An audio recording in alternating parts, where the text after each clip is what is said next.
सो अब अपन देखेंगे coordination number for crystal systems, मतलब 3 डायमेंशन में, ठीक है। सो पहले अपन देखेंगे सिंपल क्यूबिक क्रिस्टल के लिए, ठीक। तो पहले अपन बनाते हैं अपना सिंपल क्यूबिक। कैसा बनता है देखो, कॉर्नर पर एटम रखता है क्यूब के, तो अपन ने रख दिया।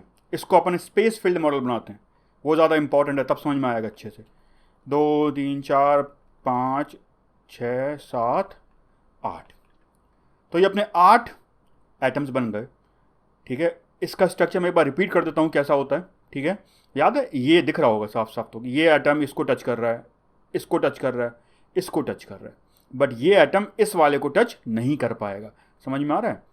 सो ये एटम इसको टच कर रहा है, इसको टच कर रहा है, इसको टच कर रहा है, 3 को टच कर रहा है, तो कोऑर्डिनेशन नंबर कितना हो जाएगा?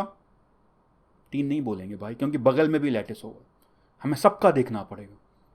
यूनिट सेल में नियरेस्ट नेबर एटम निकाल के कोऑर्डिनेशन नंबर नहीं बोलते हैं, समझ में आ रहा है? पूरे क्रिस्टल का देखना होता है, तो पूरा क्रिस्टल देखना पड़ेगा, अगल बगल के एटम भी देखने पड़ेंगे, तो ध्यान रखना, ठीक है। सिर्फ 3 बनाए, ये इनकम्प्लीट, अभी और भी एटम आएंगे, देखते हैं कितने। तो ये अगर है तो ये वाला ये वाला ये वाला टच करेगा, ये वाला टच नहीं करेगा। तो अगर मुझे निकालना है इस एटम का नियरेस्ट नेबर एटम कितने हैं, तो मुझे निकालना पड़ेगा इस दूरी पर कितने हैं, वो अपन करते हैं। सो अपन इसका थोड़ा क्रिस्टल बना के देखते हैं, थोड़ा अगल बगल के एटम भी बनाते हैं, फिर समझ में आएगा, ठीक है। सो ये मैंने एक यूनिट सेल बनाया और उसके 8 एटम, इसके बगल में भी एटम्स होंगे, समझ में आ रहा है? ऊपर भी होंगे इस तरीके से, और आगे भी होंगे। Is this clear? ठीक है। अब मैं इस एटम को पकड़ के इसका कोऑर्डिनेशन नंबर निकालता हूँ, ठीक है। मान लो ये जो क्यूब था, ठीक है, 8 एटम का, वो ये वाला है, पीछे वाला, नीचे और पीछे ये 4 और ये 4, समझ में आ रहा है? सो इस एटम का निकालना है, ये इसका एक तो पता ही है, दूसरा मैंने बता दिया था, ये तीसरा ये। अब तुम्हें दिख रहा होगा सिमिलर डिस्टेंस पर और भी है, कौन सा है? ये, ठीक है, 4 5 6, ये तो बहुत आसान है इसका, समझ में आ रहा है? सो नियरेस्ट नेबर कितने हो गए? 6, 1 2 3, ये तो एक यूनिट सेल में दिख गए थे, बाकियों में जो अगल बगल हैं 4 5 6, तो इससे नियरेस्ट नेबर कितने बोलेंगे?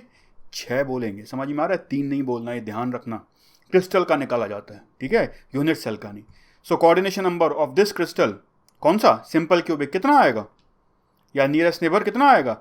6, तो कोऑर्डिनेशन नंबर को 6 बोलेंगे। Is this clear? तो ये तो बड़ा स्ट्रेट फॉरवर्ड था कि भाई दिख रहा है इस एटम के नियरेस्ट नेबर 6 हैं। अब थोड़ा सा इसको अच्छे से समझने के लिए इसका सेकेंड नियरेस्ट नेबर निकालते हैं, ठीक है। So the number of second nearest neighbour atoms निकालते हैं, ठीक है।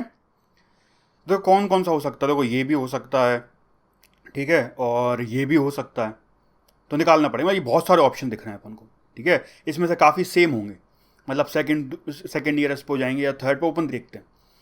सो अब थोड़ा सा ध्यान से देखना पड़ेगा, अपन को डिस्टेंस निकालना पड़ेगा। देखो कैसे निकालेंगे, इस क्यूब का जो एक साइड है इसको मान लेते हैं ए।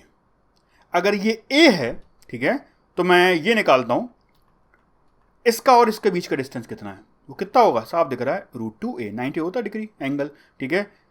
तो a और a, ये डिस्टेंस कितना आएगा? √2a। तो ये वाला एटम या ये वाला एटम, तो ये भी √2a पे होगा, ये भी √2a पे होगा। जो तीसरा टाइप है वो ये भी चेक करना पड़ेगा, ठीक है, इसको भी चेक कर ही लेते हैं। सो अगर ये √2a है तो ये a होगा, और ये एंगल कितना होगा? 90, और ये सिंपल है, डायगोनल ऑफ ए क्यूब कितना आएगा? √3a।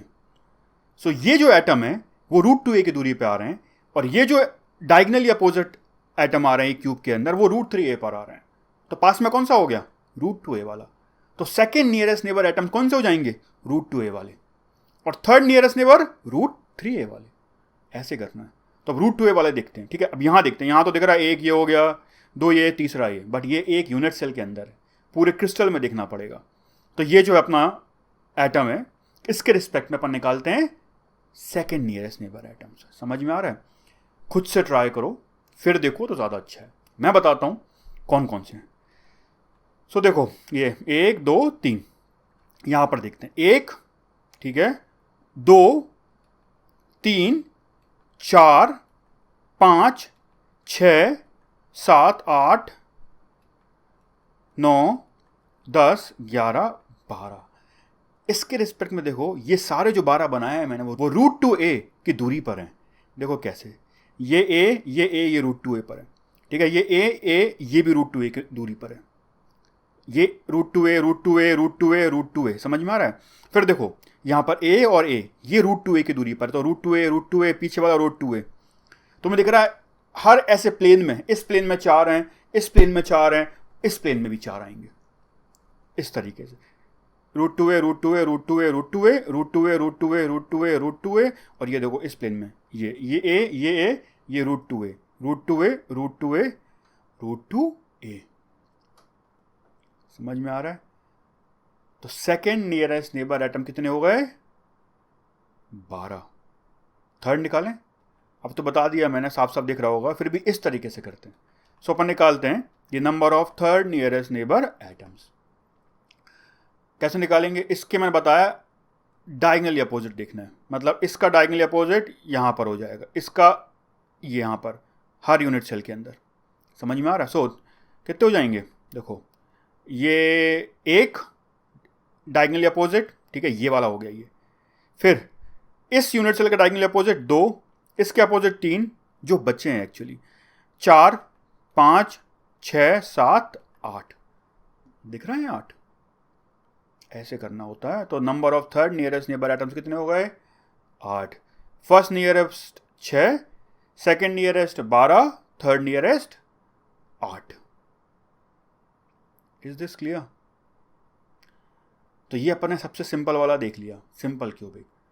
फिर अपन बॉडी सेंटर वाला देखते हैं, उसके बाद फेस सेंटर, फिर हेक्सागोनल क्लोज पैकिंग।